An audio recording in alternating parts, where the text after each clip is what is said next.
Amigos, amigas, bienvenidos a lo que ya es la lección número 10 de este primer trimestre del año 2024, perdón. En el 2004 estábamos allá en Montemorelos todos haciendo como que estudiábamos. Lección número 10 pactada para el 9 de marzo de este 2024. Lecciones del pasado, Luis Carlos. Híjoles, platícanos un poquito de qué va. Yo traigo como comezón con algunas de las cosas planteadas por la lección, pero bueno, ahorita lo platicamos. Muy bien, esta semana la lección nos lleva a revisar algunos salmos que tienen un tinte más histórico, ¿no? Que hablan de historia, específicamente de la historia que conecta a Dios con su pueblo, de cómo Él pudo haber intervenido en muchos de los eventos de la historia hacia su pueblo. Estos son algunos de los salmos que nos presenta la lección de esta semana. La semana pasada estudiamos salmos relacionados con Jesús y su papel céntrico en la historia.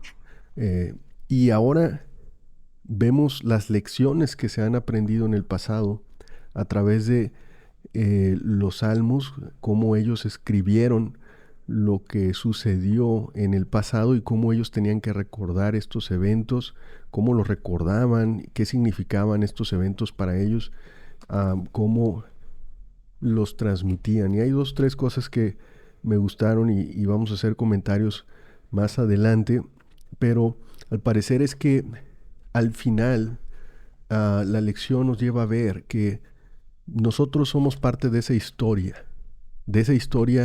de la humanidad, en la que Dios tiene un papel principal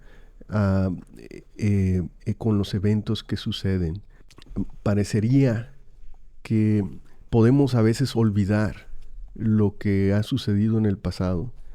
En estos salmos, donde se nos muestra cómo Dios actuó en el pasado, entonces, cuando observamos las lecciones del pasado, ¿cómo es que éstas nos ayudan a vivir el presente, no? Esa es la pregunta que podríamos realizar para iniciar.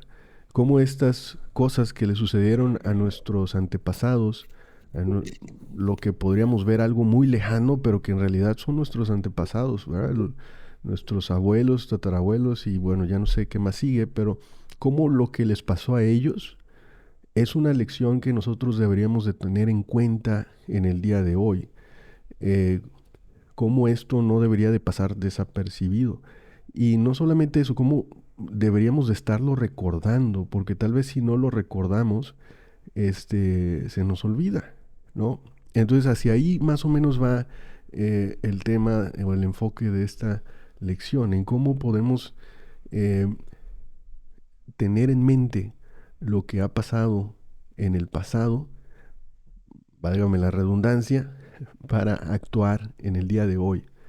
Y ¿qué les parece eso en el contexto de cómo ellos eh, confiaban en Dios en el pasado o no confiaban en Dios y el resultado de esto en sus vidas? Y sé que aquí hay opiniones distintas en el grupo que tenemos actualmente. Entonces vamos a ver qué te pareció, Gener, eh, el estudio de la selección de esta semana acerca de la historia en los Salmos.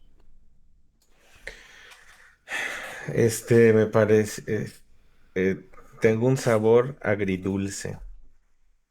Me parece una semana de encontronazos y de desafíos. Me parece que los salmos, como se abordan, son muy interesantes. En lo personal, a mí me funciona mucho la idea de construir esta narrativa a través de generaciones. No sé, me conecta a un cierto grado de identidad, ¿no? Saber que mis ancestros confiaban en una divinidad en la que yo confío, o en la idea, o que la idea de Dios de mis ancestros, que comparto con elementos de la idea de Dios con mis ancestros, no sé, me parece un aporte a la identidad muy saludable, por lo menos a mí, ¿no? A mí me inspira mucho saber, por ejemplo, mi abuela materna, eh, yo no sabía cuando en los tiempos que viví en Montemorelos, me acerqué en una temporada a un historiador de la Iglesia Adventista en México y estábamos trabajando en escribir un libro de la obra médico misionera en México. Nunca terminamos, ahí tengo algunos apuntes, alguien algún día lo va a publicar, ¿no? Pero me llamó la atención que cómo fue iniciando y cómo, sin afán de salirnos del tema, ¿no? Pero fue iniciando a través de consultorios misioneros, ¿no? Pero uno de esos consultorios surgió en Veracruz y resulta que mi abuela materna trabajó en ese consultorio. Y el yo encontrar esa historia y encontrarme a mi abuela materna trabajando de joven en ese consultorio, era de las señoritas misioneras que recibían a los pacientes y medían la presión, o no tienen ni idea cómo lo conmovedor que fue para mí encontrar a mi abuela en la historia de la obra médico misionera y lo mucho que aportó a mi identidad, ¿no? Similar esta semana, el saber que mis ancestros se acercaban a la divinidad o a la idea de Dios similar a como yo lo hago, creo que construye un grado de identidad y un grado de conexión que es conmovedor. Ahora, de eso al brinco de que Dios está al control de la narrativa histórica por completo, desde una aproximación determinista, y ahí entra la parte agria de lo agridulce que me tocó esta semana, ¿no? No estoy convencido no soy capaz de ver ese argumento. Porque entonces tendríamos que pedirle a Dios explicaciones de un montón de cosas que simplemente son innombrables, ¿no? Ejemplos hay muchos, eh, pero sí esta parte de conectar con los ancestros, lo que eso significa para cada uno de nosotros y cómo nuestra fe o nuestra cosmovisión puede extenderse, ser una extensión de mis antepasados. Eso me parece sumamente no sé, poderoso, como que te empuja, ¿no? Digo, no sé qué significa eso ahí, capaz, el filósofo especialista nos podría explicar qué significa eso, pero a mí me hace mucho bien, no sé. Voy a tratar de continuar la línea de pensamiento que trae tanto Luis como Jenner, y voy a dejar el comentario incendiario o mi queja con la lección de esta semana para el final, porque creo que es muy valioso lo que está planteando Jenner, y lo que plantea también Luis Carlos, ¿no? Creo que somos seres humanos que construimos realidad a través de las narrativas. Una de las grandes virtudes que yo encuentro en la Biblia es la capacidad de generar historias. Historias, no necesariamente historia. Ahí más adelantito a lo mejor apunto algunas cosas más. Pero a través de las historias que nos contamos, construimos nosotros formas de aproximarnos a la realidad que pueden ser buenas o malas, que pueden llevarnos a tener vidas más significativas o menos significativas, que pueden traernos mayor bienestar o mayor malestar. En ese sentido, la Biblia creo que está llena de textos que si son bien utilizados, y con esto no me refiero a una noción de verdad teológica, sino me refiero a una cuestión de, em, ¿cómo decirlo? Interpretación intencionada para la construcción de una mejor vida, se puede convertir en un libro que realmente traiga sanidad y que permita generar interpretaciones más adecuadas para nuestro propio bienestar. Eh, Concretamente en la semana creo que se plantea eso, la importancia de recuperar una cuestión de identidad que viene de reconocernos o identificarnos como cristianos, como hijos de Dios. Y en ese sentido creo que es muy valioso, no solo en el contexto cristiano, sino en que el planteamiento de la lección nos es útil también para nuestras propias vidas, es decir, para nuestras propias historias. Cada uno de nosotros tiene una historia con Dios. Oye, Enoch, es que las historias de la Biblia, pues son historias que sucedieron hace 5000 años. Sí, pero Enoch a sus 38 años, ya le ando pegando casi 39, tiene una historia en esos 39 años. Y en esa historia puede rastrear de alguna manera la forma en que Dios se ha manifestado en esa historia. Repito, y de hecho aprovecho para pedir una disculpa, me quedé un poquito conflictuado en la última lección cuando dije ahí de la gente que si a lo mejor era psiquiátrica, y de hecho me acordé de una situación ahí psiquiátrica que yo tuve a lo mejor. A ver, otra vez, el planteamiento de que cada experiencia y de cada vida y que cada línea de vida tiene una historicidad única y eso es profundamente hermoso, profundamente valioso y profundamente espiritual. Y en ese sentido, la posibilidad de regresar en nuestras historias y ver la manera en que Dios ha sido parte de nuestras historias. Desde quien psiquiátricamente o no psiquiátricamente ha tenido algún tipo de experiencia sobrenatural, hasta el tema de simplemente las interpretaciones que nos permite la deidad, las interpretaciones que nos permite la Biblia, las interpretaciones que nos permite toda la narrativa bíblica a la hora de pensarnos en nuestra propia historia, a la hora de interpretar nuestros propios fracasos, nuestras propias dolencias, nuestras propias victorias y poderle dar un sentido de profundidad a través, otra vez repito, de una identidad en donde al menos nosotros como cristianos nos entendemos como hijos de Dios, como pueblo de Dios, y no me refiero nada más a los adventistas, o sea, los cristianos nos entendemos como pueblo de Dios, generamos una identidad desde esto y que nos plantea también la posibilidad de tener un propósito en nuestras vidas que se construye desde el pasado, pero que se proyecta hacia el futuro. Y con esto no estoy hablando necesariamente de la segunda venida de Cristo, ni de que tenemos que bautizar gente, no, no. Bueno, al menos no en mi historia.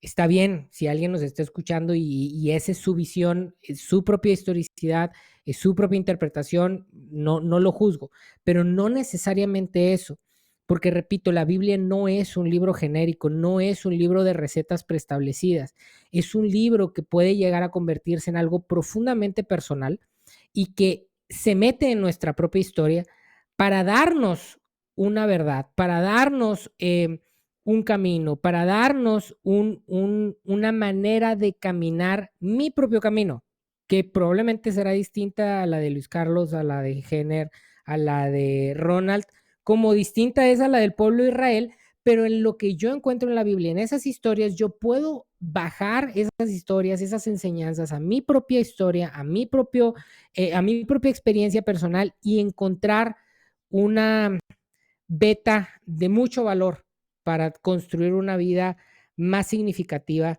sin necesidad de que esto se convierta en una clase dogmática en donde entonces, como es importante, pues entonces yo te digo cuál es la verdad y cómo tienes que vivir, porque entonces creo que vamos en el sentido contrario de lo que es el testimonio que aparece de Jesús en la Biblia. No lo que aquí en la lección de repente tratan de plantear como el testimonio de Jesús a nombre de la tía White. Pero bueno, esa es otra historia y no me quiero ganchar.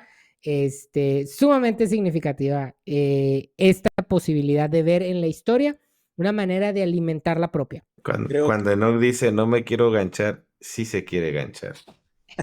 Cierro quotes. Me estoy frenando, no le quiero dar porque creo que la línea que ustedes están marcando está buena. No la de la lección, tengo ahí mis dudas, pero bueno, la de ustedes sí.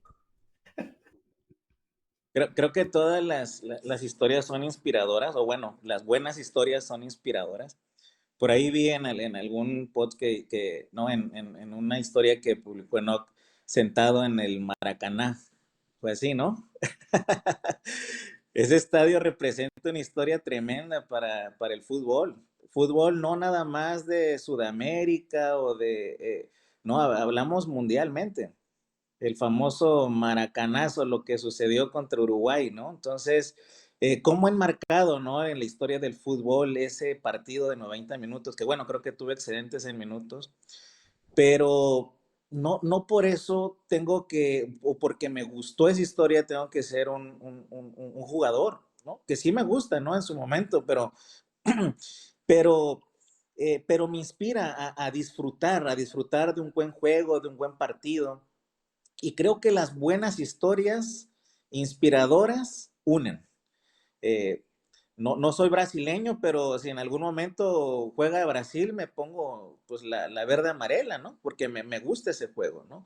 Entonces creo que las buenas historias fomentan ese aspecto de unión, de unidad, ¿no? Y a veces lo podemos ver también en esas películas de medievales, ¿no? Como les decían en la historia del rey y todo, y pues esas historias veía como factores de inspiración.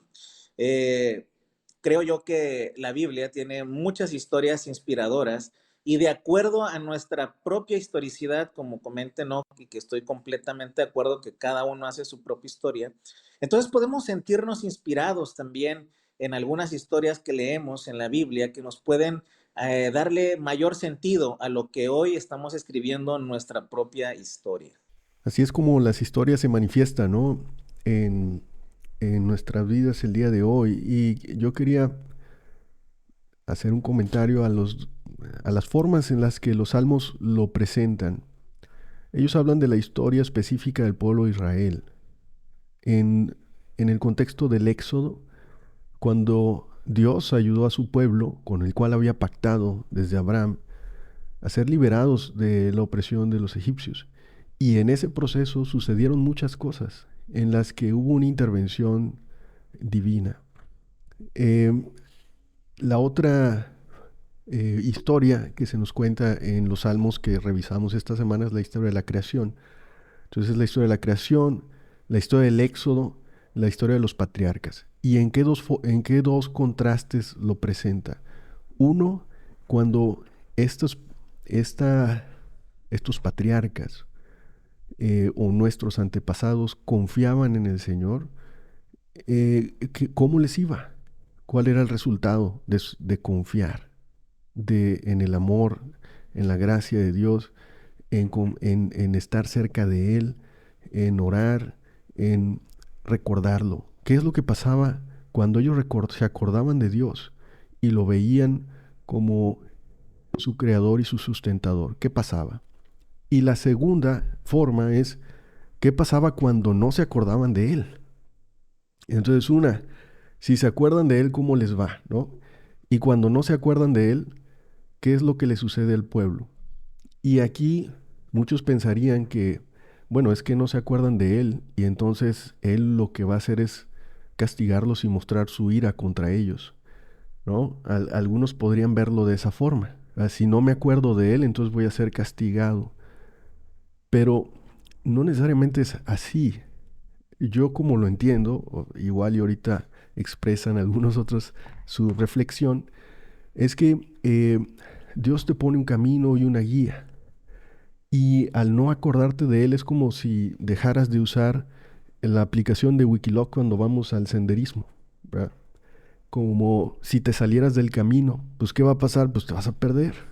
A ver, no estás siendo castigado porque dejaste de usar la Wikiloc. O sea, el Wikiloc no está haciendo algo contra ti. No es como que el celular te ha castigado o no sé. El problema no es recibir un castigo por no hacer algo. El problema es que tú has dejado de seguir las indicaciones. Y la consecuencia de eso, pues es que te saliste del camino, ¿no? Entonces, no sé si esta reflexión es un poquito la forma en la que yo eh, lo veo, cómo los salmos nos presentan las lecciones de el pasado y cómo recordar estas lecciones. Entonces le digo, oye, no, ¿te acuerdas cuando seguimos un Wikiloc y ese no era el camino, ¿verdad? Entonces, la próxima vez descargamos la ruta correcta y ahí sí nos fuimos por el camino correcto, ¿no? Entonces, ¿de qué sirve recordar? ¿De qué sirve examinar lo que sucedió en el pasado? Te sirve para corregir, te sirve para digamos que enderezar el rumbo en este ejemplo que estoy dando del camino en un sendero, ¿no? Que puede ser bien el camino de la vida, ¿no? Entonces, yo reflexiono un poco así. Y la otra parte que me gustó, y voy a decirlo en este comentario, pero ya no hablar en el siguiente, la otra parte que me gustó es que le da un enfoque en cierta parte de la lección al tratamiento que le debemos de dar de estas historias, eh, y cómo debemos de compartirla con nuestros hijos, con las nuevas generaciones.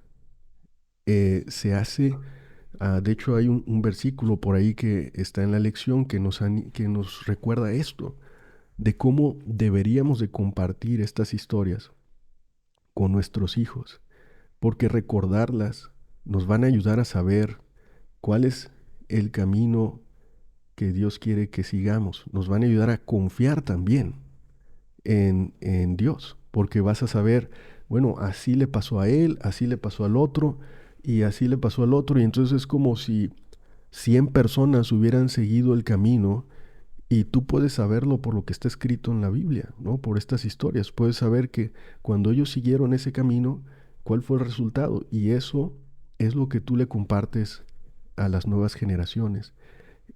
No es suficiente, no es suficiente am, darles algo para leer, no es suficiente que ponerles algo en la televisión para que ahí lo capten.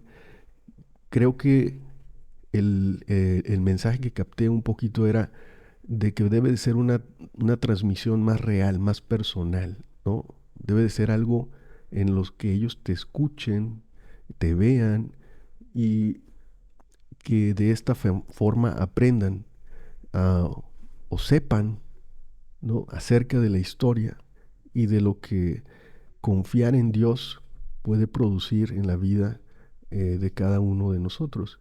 Y lo que no, y lo que ocurre cuando no confías o cuando, digamos, estás perdido, ¿no? Cuando te pierdes, cuando no hay esa conexión. Eh, Ese es alguno del resumen de mi comentario. Y luego ya viene seguramente lo que van a platicar más adelante, pero no sé qué opinan de eso, Ronald Henner, acerca de esta parte de la lección.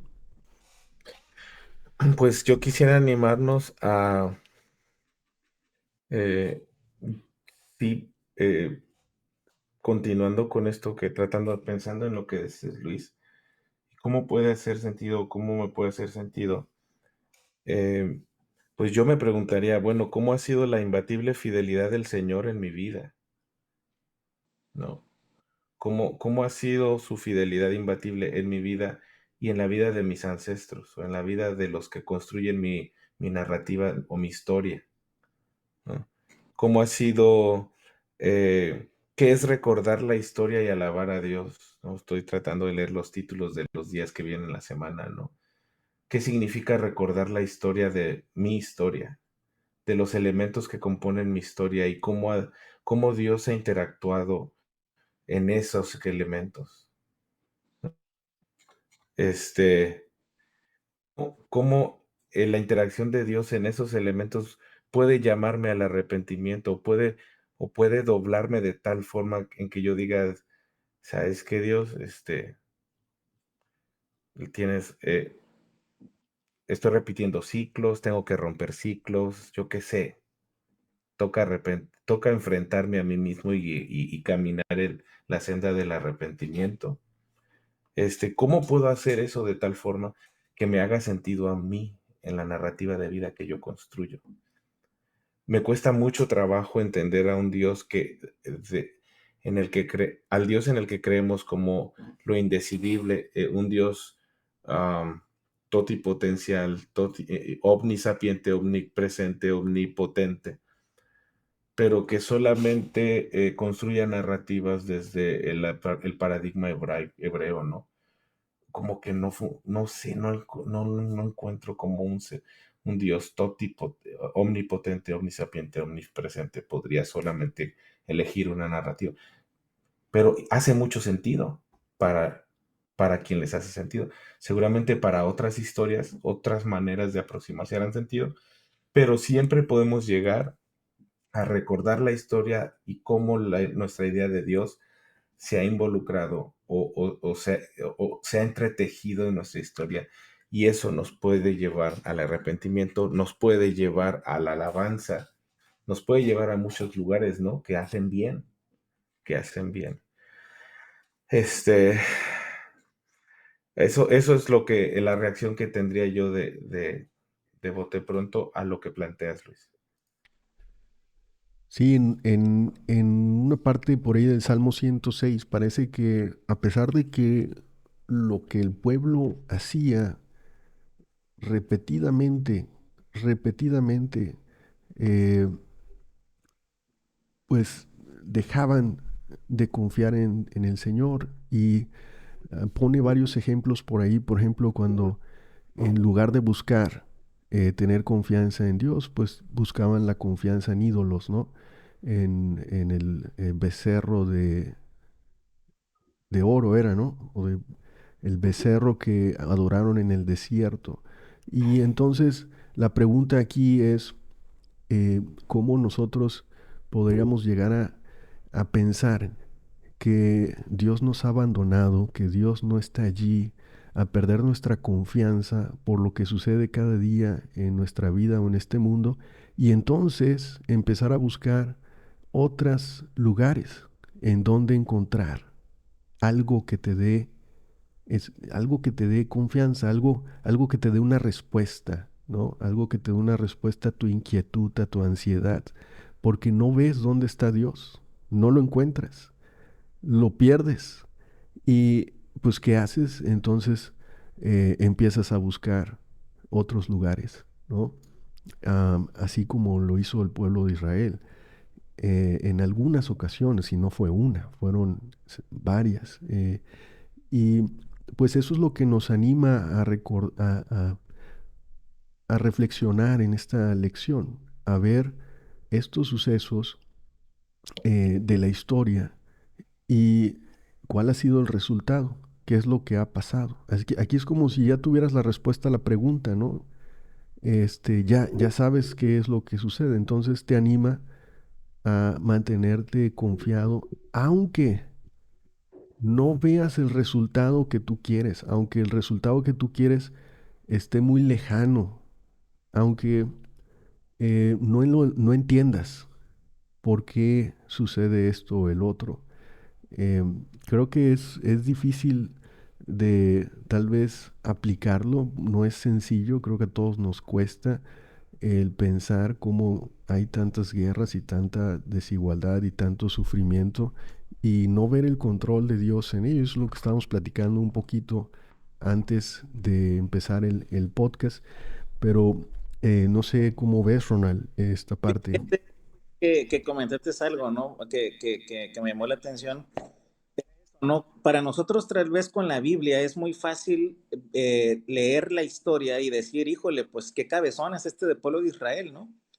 Porque tenemos la Biblia en mano, tenemos esa historia, pero ellos que estaban ahí, pues tenían entre comillas todas las señales y pues las seguían regando. Entonces, creo yo que en nuestra vida diaria también la vamos a seguir regando como parte de nuestra historia y como parte de nuestro aprendizaje de nuestra propia historicidad. Porque con Biblia en mano es muy fácil decir eso, ¿no? Decir, híjole, pues. Entonces, sí nos ayuda, sí nos inspira, pero los errores van a ser parte de nuestra construcción y creo que vamos a aprender más de ello que de los aciertos, ¿no? Muchas veces, a veces en las preguntas que ni sabíamos de Tin Marín y la atinábamos y ahí viene la palomita y pues yo creo que ni me acordaba de la respuesta, ¿no? Entonces, creo que tener esas historias sí nos ayuda a orientarnos, pero no van a definir nuestras decisiones como tal. Es decir, me dan herramientas para poder construirme y entonces mis decisiones, de acuerdo a las consecuencias, entonces voy a ver si fueron buenas o fueron malas de acuerdo a cómo me van, ¿no? Entonces creo que para el pueblo de Israel también se las vieron complicadas y uno puede decir, pero si lo tenían todo, pero hoy también tenemos la Biblia y podemos seguirnos equivocando, pero gracias a esas equivocaciones también, pues hoy podemos pensar de esta manera, hoy podemos aperturarnos más a aprender más de la divinidad, de cómo es más dinámico, de poder tener probablemente una condependencia distinta al pueblo de Israel, pero más dinámica. Y pues sí se me complica mucho también pensar, ¿no? De las guerras que hay ahorita y cómo, entre comillas, Dios puede decir que está el control de todo eso, ¿no? Voy a hacer ya mis comentarios de cierre. 2 participaciones por episodio, creo que es más que suficiente. Y agarrándome un poquito de lo que están planteando, quiero, quiero dar mi postura, que es una postura personal. No espero que todas las personas necesariamente la compartan, ni mucho menos. Em, Hago el disclaimer, ¿no? Hablo desde mi propia historia, desde mis propias limitaciones, lo pongo así. Em, Creo que corremos el riesgo. Digo, pausa comercial. Quien haya estudiado la lección, a lo mejor va a decir, ¿y el NOC de dónde está sacando esto? Mucho de lo que me generó conflicto de la lección está en la parte, en la sección de maestros. Me generó un conflicto profundo y se me hace sumamente peligrosa la postura de orillar al tema de decir la Biblia em, es un libro del cual podemos encontrar perfecta historicidad, y si no lo vemos así, entonces estamos mal. Literalmente aquí prácticamente dice que si no vemos en la Biblia la perfecta historicidad, ¿a qué me refiero con la perfecta historicidad? Que el mundo fue creado en la historia de Adán y Eva hace 6,000, 7,000 años, que todas las historias dentro de la Biblia son históricas, es decir, que sucedió lo de Jonás, que sucedió lo de Job. Si no sucede eso, entonces estamos destinados a no ser leales, estamos destinados a no reconocer la ley de Dios, estamos destinados a no reconocer la autoridad bíblica, estamos destinados de alguna manera a no tener una relación salvífica con nuestro Dios. Y creo que nada más equivocado. De hecho, es preocupante porque bajo ese tipo de discursos es que se han dado posturas totalitarias que han acabado en profundas desgracias. Y de hecho, la razón de que exista el posmodernismo, la razón de que exista la ruptura de las grandes narrativas es precisamente que ya vimos a dónde terminan este tipo de planteamientos. De hecho, ahorita lo mencionaron, lo que está sucediendo ya en Israel, en Palestina, entre judíos y árabes, tiene que ver precisamente con que hay 2 grupos de personas que pretenden esta visión totalitaria en donde deciden encontrar en sus textos sagrados argumentos históricos absolutos para decir las cosas son de este modo y de ningún otro. Lo que pasó con los judíos en el Holocausto, lo mismo. Lo que pasó en las guerras mundiales, lo mismo. Toda guerra es un resultado de este tipo de posturas, de decir las cosas son así. Y me atrevo tomando algo que de hecho se plantea en la lección, de tener cuidado con el tema de la idolatría. Fíjense la pregunta del jueves, que dice, ¿cómo podemos asegurarnos de no tener ídolos en nuestra vida? Fíjense lo que voy a decir. Existe en la Biblia la posibilidad de un ídolo. ¿Qué es un ídolo? Es ese elemento, es esa cosa a la que nosotros le damos el poder, el reconocimiento que solo le corresponde a Dios. Y cuando en la Biblia queremos, o de la Biblia queremos derivar verdades absolutas, dogmas que en algún momento, desde nuestra interpretación, representan la lealtad a Dios, representan la única interpretación de la ley, representan la autoridad divina, entonces ya no estamos dándole a Dios espacio para que Él siga siendo un Dios vivo y activo en relación con los seres humanos, sino que ya lo logramos meter en una cajita para entonces hacerlo a nuestra imagen. Y me preocupa muchísimo la última frase en la página 123, que fíjense lo que dice. Cada acontecimiento de la existencia humana está en sus manos, en las manos de Dios, ¿no?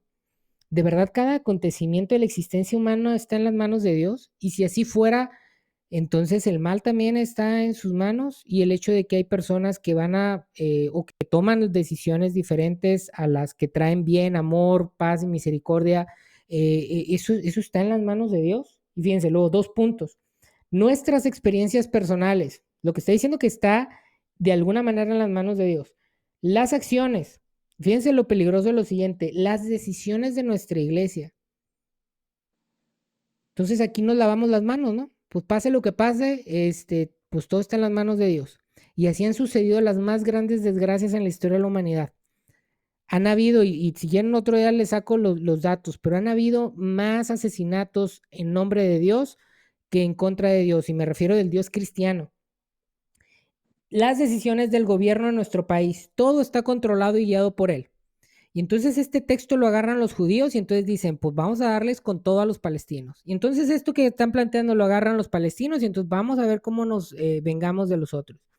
Sumamente peligroso y lamentable lo que tratan de transmitir aquí en la sección de maestros. Pero bueno, tratando de hacer ahí un cierre respecto a esto, ¿cuál es la alternativa? En algún momento yo platicaba con un rabino judío allá en Israel y justo le hacía ciertos cuestionamientos respecto al tema de la creación, respecto al tema de Job, respecto al tema de Jonás, y fue muy claro. Él dice, a ver, tenemos que entender que cuando fueron escritos estos textos, las nociones que hoy tenemos de verdad objetiva no existían. Las nociones que hoy tenemos dogmáticas de una idea de verdad son modernas, son del siglo XV, XVI para adelante. La Biblia fue escrita mucho tiempo atrás por personas que visualizaban el concepto de verdad de una manera muy distinta a nosotros. Es lamentable ver gente tratando de defender la Biblia desde estos parámetros modernos que de hecho le han hecho muchísimo daño a la espiritualidad. Que de hecho era esa modernidad que más bien planteaba que en algún momento íbamos a tener la capacidad de deshacernos de la idea de Dios. Son esos argumentos con los que a veces tratan de agarrar a la Biblia y entonces defenderla bajo esos parámetros. La Biblia no necesita ese tipo de defensa. La única defensa que necesita la Biblia es la capacidad que tiene de transformar nuestras vidas. Y perdón, pero no lo transforma a partir de una dogmática teológica particular, de una iglesia particular. Porque la Biblia ha transformado vida a través de distintas interpretaciones, a través de distintas doctrinas, a través de distintos dogmas.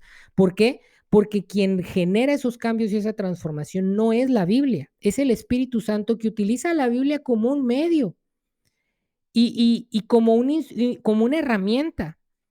Y así como en algún momento tú tienes una herramienta y tú eres quien tiene que utilizar la herramienta y la puedes utilizar de distintas formas en función de tus objetivos, yo quiero creer en un Dios, en un Espíritu Santo que hace lo mismo con la Biblia. Y no es la herramienta por encima del artesano. Nunca.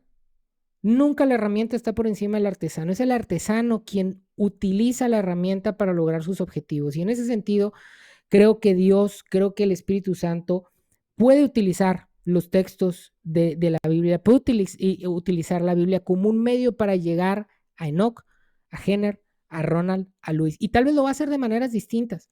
Tal vez con algunos de una manera más dogmática, con otros de una manera distinta, pero ¿quién tiene en algún momento el corazón, el amor de buscar esa transformación? No es la Biblia, que es texto muerto, sino es a través de Dios y del Espíritu Santo. El rabino me dijo en aquel momento, ¿sabes qué?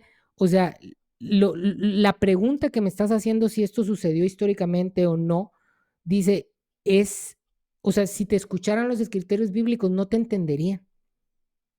Porque el texto es verdad en la medida que es útil para la vida de las personas. Y así se transmitió durante mucho tiempo.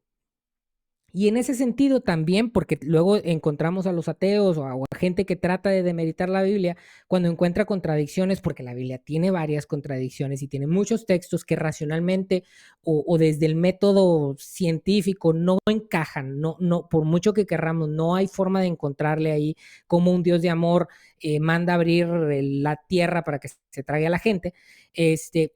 Por mucho que a veces no tratamos de cuadrar, nos quedamos sin palabras a la hora de tratar de responderle a alguien que nos presente ese tipo de argumentos.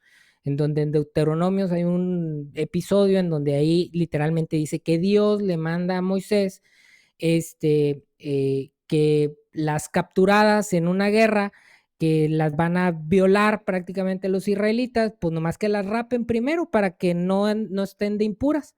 Y que luego, después de violarlas, si al final no les gustan, pues bueno, que pues nada más las dejen ir, ¿no? O sea, Dios dijo eso. Y ahí nos damos cuenta que la Biblia no es un texto para verlo con esos ojos, sino es un texto para más bien verlo con los ojos de cómo Dios puede transformarnos a través de ella. La Biblia está llena de contexto en el cual fue escrita, que son contextos que son muy distintos a los nuestros.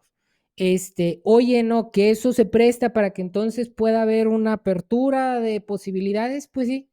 Oye, ¿y entonces qué vamos a hacer porque perdemos control de la gente? Pues es que, perdón, pero yo nunca encontré en la Biblia que Jesús procurara que a través de la iglesia se generara control de la gente. Lo que aparece Jesús es hacer discípulos del Cristo. Y en esos discípulos, si están relacionados con el Cristo, van a interpretar de la Biblia lo que el Cristo y lo que el Espíritu Santo los guíe a interpretar de la Biblia. Y listo. Ya me desahogué. Yo espero y yo confío en que aprovechemos y que veamos en la historia bíblica una herramienta que en las manos de Dios y del Espíritu Santo puede transformar nuestras vidas. Y que asumamos la responsabilidad de que eso representa, porque también otro peligro de lo que plantea aquí la sección de maestros es que básicamente le quita la responsabilidad a la persona y entonces prácticamente dice, pues haz caso a lo que yo te digo que dice la Biblia y entonces estás del otro lado. Y eso otra vez es peligrosísimo. Es más sencillo y por eso muchas personas se agarran de ahí. Es mucho más sencillo que la iglesia me diga qué tengo que hacer, qué no tengo que hacer, cómo tengo que interpretar y entonces pues con eso basta. No basta. La transformación de la persona requiere la participación activa de la persona y eso se da a través de una relación del individuo con la divinidad y esa relación, sí, la Biblia funciona como un medio, como un lenguaje que permite esa relación, pero la relación la tiene que vivir la persona. Y ahí es donde está la transformación. Y ahí es donde la historia de la Biblia, por mucho que haya pasado muchos años y por mucho que tenga incongruencias y por mucho que tenga cosas que dices, oye, esto no es Dios, esto es interpretación humana, en mí y en mi vida puede generar una transformación. Hasta aquí mi reporte. Les dije que cuando el Enoch dice que algo tranqui, esperen algo no tranqui, ¿verdad? Yo quisiera soltar mi último buscapié, continuando aquí con el tono que puso el Enoch. Híjole. Y para esto voy a usar a nuestros hermanos, voy a usar literatura católica. Así es que si alguna nos escucha que viene del catolicismo, espero esto sea, se identifiquen con este texto. Este texto se considera que lo escribió Santa Teresa de Ávila, por ahí del 1600, según encontré. No soy experto, pero es lo que encontré. Es un poema que ella propone. Cristo no tiene ahora más cuerpo que el nuestro, no tiene más manos ni pies sobre la tierra que los nuestros. Nosotros tenemos los ojos por los cuales Él mira con compasión este mundo. Nosotros tenemos los pies con los que Él camina para hacer el bien.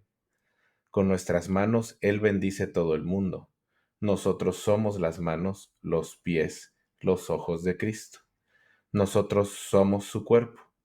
Utilicemos pues el don de nuestros cuerpos para que Cristo viva en el mundo, de manera que todos sientan su toque de sanación. Yo no sé, sinceramente no sé si nuestra idea de Dios da para que esté al control de todo, pero sí estoy completamente convencido que somos nosotros las manos, los ojos, los brazos y los pies de Cristo. Y si el Dios en el que creemos quiere bendecir al mundo, lo quiere hacer a través de nosotros. Contarnos narrativas que explican a un Dios que está interactuando, pero no nos tomen en cuenta, me parece que nos hace la posibilidad que nos perdamos de lo más sabroso del asunto. Y creo que Santa Teresa de Ávila lo pone en el mero centro, pone el dardo en el mero centro. Somos los ojos, las manos, los pies, los brazos para abrazar al mundo, los pies para ir al mundo de Cristo. Y si Cristo va a vivir en este mundo, es a través de nosotros. Entonces, si algo tenemos que reclamarle a Dios, es a nosotros los que creemos, los que decimos ser seguidores de Él y que vivimos en esta tierra, a quien debemos reclamárselo. Si algo hay que decirle a Dios de que eres un injusto, que aquí y allá, es a nosotros, a través de los cuales Dios vive. Cuando leí esto ahorita que estaba tratando de encontrar, me salió esto, qué cosa tan fuerte, qué cosa tan fuerte. Pero al mismo tiempo me parece muy sano no olvidarnos que, a ver, no es un asunto, me lavo las manos ahora sí que como Pilato, ¿no? Y pues que Dios tome el control. Sí, Dios toma el control, pero es a través de nosotros que bendice a los demás. No es como que yo me voy a subir a mi hamaca y ya tengo mi check, ya tengo todo el checklist hecho y Señor, ya me bendeciste, ya soy Team Dios, Team el Mesías. No, somos nosotros los que abrazamos al mundo de la manera que lo que eso signifique, lo que eso signifique. Me pareció muy conmovedor, pero también muy profundo esta visión de Santa Teresa de Ávila. Muy buenos cierres, muy buenos cierres. Realmente eso último que leyó Jenner, sí me llegó. Creo que nos toca esa labor, pues, de seguir construyéndonos con esa ejemplificación que dijo Jenner, ¿no? Somos herramientas para bendecir y, híjole, qué tarea. Nos toca seguir construyéndonos en esta dinámica con Dios. Así que, pues, Luis Carlos, ciérranos aquí. Y Pues, capaz antes, discúlpeme, solo hey, quiero agregar que nuestros hijos nos vean siendo las manos de Cristo, Exacto, sí. para que entonces nuestros, no ancestros, sino los que vienen después de nosotros, puedan continuar siendo las manos de Cristo. Y El legado. entonces el Dios de la historia se convierte en una realidad tangible en nuestra reducida realidad. Y para nosotros que tenemos niños, a mí eso me conmueve. Yo, ¿qué más quisiera que mi hija algún día pueda reproducir eso? pues nos vamos con la intensidad, con la fervor con el cual cada uno de ustedes presenta sus reflexiones acerca del estudio de la lección de esta semana, ¿verdad? Creo que sí muy importante que nos abramos a platicar de nuestras historias entre nosotros, ¿no? Porque sabes que tu historia puede ser buena o mala para alguien más, ¿no? O sea, alguien más puede aprender o entender algo con la historia que tú estás formando, ¿no? Para que esto le ayude en su propio desarrollo y construcción. Entonces creo que todos es valioso encontrar en cada uno de nosotros cómo Dios trabaja y cómo Dios nos ayuda cada día y cómo lo observamos, cómo lo entendemos, porque al final creo que entender a Dios es lo último que vamos a poder hacer en esta tierra. Es muy difícil, ¿no? Eh, pero podemos tal vez sentir y vivir su amor que Él manifiesta hacia nosotros por medio de lo que hacemos en este mundo, dando amor a los demás, ¿no? Y creo que yo les había mencionado un versículo por ahí de lo que mencionó Jenner también, que por aquí encontré en Salmo 78, 2, 4, que dice: lo que hemos oído y entendido que nuestros padres contaron, no las ocultaremos a sus hijos, contaremos a la generación venidera las alabanzas del Señor, dice, su fortaleza y las maravillas que hizo. Y eso es algo de lo que me gustó de la lección de esta semana. Ujú. Y bueno, yo sé que algunos dejaron comentarios por ahí en el episodio pasado. Se reportó Tania, parece que nos dejó un comentario, y también Alejandra. Gracias. Alejandra dejó también un comentario acerca de la reflexión que ella tenía. Sí, Jenner. A mí me gusta el Jesús de Alejandra, que usa espidos apretados y va a nadar con ella y le huele el pelo a cloro. Sí, es una referencia a cómo Dios la acompaña, ¿no? En sus actividades, y cómo es un Dios muy Eh, personal, ¿no? Y creo que eso es lo que nos gustaría a todos. Imagínense esa situación. em, y creo que es una forma muy linda y muy práctica de ver a Dios. Esperemos que esté presente en cada una de sus vidas, y que las historias del pasado nos ayuden a formar una mejor vida en el presente, ¿no? Especialmente nuestra relación con los demás y nuestra relación con Dios. Entonces nos vemos en la siguiente, después de tantos comentarios incendiarios y bomba, como dice el Jenner. Cuídense. Vamos.